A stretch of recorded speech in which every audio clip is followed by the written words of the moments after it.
What is the end goal? Walk me down the grassy knoll. I'm trying to figure out what the end goal is. The end goal is to turn us over to the extremist Muslims. All right. Even then, she knew. That clip that we just played you was a dialogue among us. Mrs. Fred, of course, in the house right now. But that goes back to June of 2010 when we were talking about Barack Obama and whether or not he was actually selling us out to the Muslim Brotherhood and related terrorist organizations. Long before Tunisia, long before Egypt, long before Yemen. Take your pick. Did she know something that we don't? I'm looking at you now. Well, I think that's your cue. I know. I see my cue, but I think a lot of people knew this. I think a lot of people know this, but they just won't talk about it. And, I'm politically incorrect, and I'm married to you, so you protect me. And I have to disclaim here, this is not what Mr. Fred thinks. It's what I think. Last June, I said, I wrote it all down because, I have so much to say. Don't interrupt me. It'll work well at the trial. It may. Last June, I said, Barack Obama is the head of the Muslim mafia and put in place to destroy the U.S. and deliver us to the caliphate, and I will stand by that. He just handed Egypt over to the Muslim Brotherhood. God help Israel. Now, handing over to the Muslim Brotherhood has not happened yet. But this morning we have reported, and this does kind of go to your argument. In the last few days, the administration has gone from siding with Mubarak to saying, well, maybe we need a transition, to saying, and maybe we ought to, and this is the quote in the Post, re-examining our relationship with the Muslim Brotherhood, to this morning, including them in discussions about an orderly transition. All right, it's ludicrous. Oh, we're going to re-examine the Muslim Brotherhood and see if we can have a relationship. The administration is already working with the Muslim Brotherhood, and if you don't believe me, you just check out WorldNet Daily. Aaron Klein details how former Ambassador Wisner met with the Brotherhood at the U.S. Embassy in Cairo on Monday to work out Mubarak's fall. That was Monday, and on Wednesday there's another WorldNet Daily piece that quotes Muslim Brother leaders, imams and whatever, not the top ones, but one in Jordan, saying the Middle East is now theirs and we are toast. 2 weeks ago, at a security briefing, I heard from the lips of a counterintelligence type who works in Europe and the UK that the Middle East is gone. I mean, the jaws dropped around the table. When you say gone, you mean it falls into the hands of Islamic extremists? By the Islamic extremists, a.k.a. the Muslim Brotherhood, because they're the ones doing it. And, of course, the UK is up for grabs, and Europe is up for grabs, but I'm concerned about us. Now, listen to this.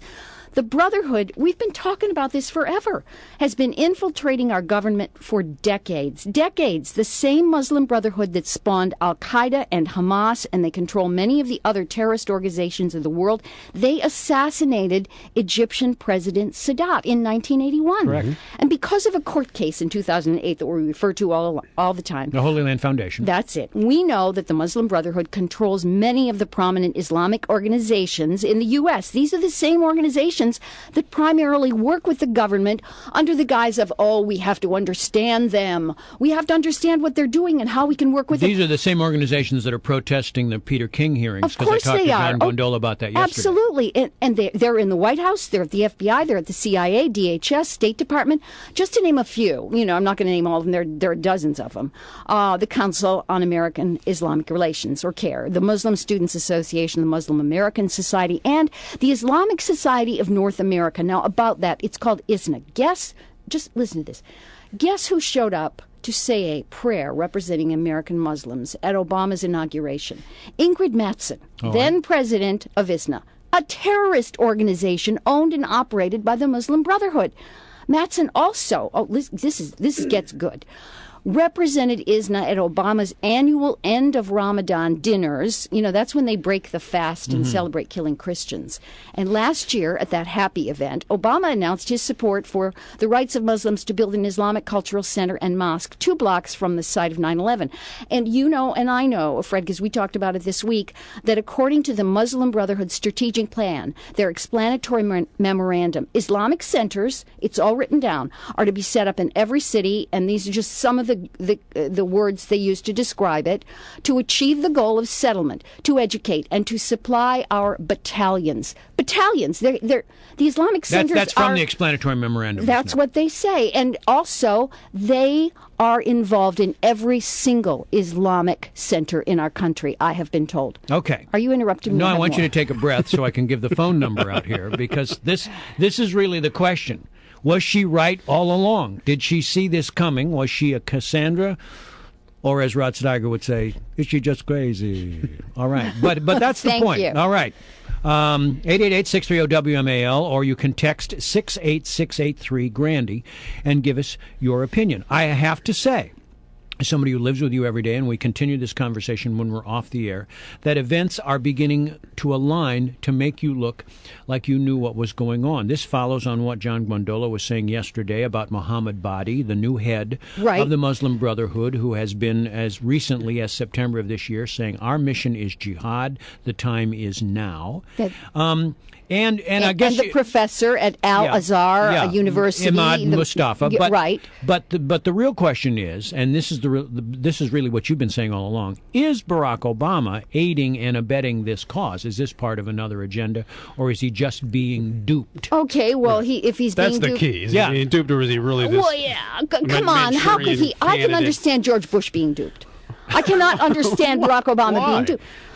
Every single speech he gives, even the most recent address that he gave, the State of the Union address, there's always a tip of the hat to the Muslims. Why is that? Why isn't there a tip of the hat to the Christians, the Jews? It's always the Muslims. In Cairo, the understanding is that speech, where he basically underscored Sharia finance Sharia finance, said, I hope the Muslims in the United States get for Sharia finance so they can pay their zakat. At the Cairo speech, why did he have to say that? And why was the Muslim Brotherhood in the audience? All right. Why were they there? All right. Tunisia, didn't he give a speech there? Indonesia or somewhere, he gave a speech always talking about the Muslims. And what? He made a mistake with George Stephanopoulos, I call him. And he said, my Muslim roots. And Stephanopoulos said, wait, your Christian roots, not your Muslim. Right, my Christian roots. And then the best song he's ever heard, the nicest music he's ever heard is that Call to Prayer in the morning. Okay. You're going to be hearing it soon. Amazing. It's going to be here in Bethesda. When? And what Chevy year? Chase. When should we buy the prayer room? Soon. Oh, you're laughing, Brian. I am. I'm not talking about you. I'm not talking about your kids. I'm not. Maybe their kids or their kids, but you're.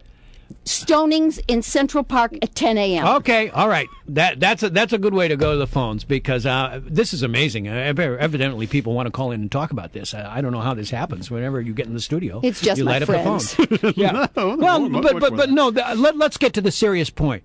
Mrs. Fred has been talking about this since at least June of last year. There are events that are beginning to happen right now that look as though it is a cascading domino effect. Was she spot on then? Is she spot on now? And why is no one talking about this? Well, Newt Gingrich was. We just had Newt Gingrich on this program. Right. He has to be very careful, though, because he might run for president. Okay. I'm not running for nothing. We'll get your phone calls coming on 1-888-630-962.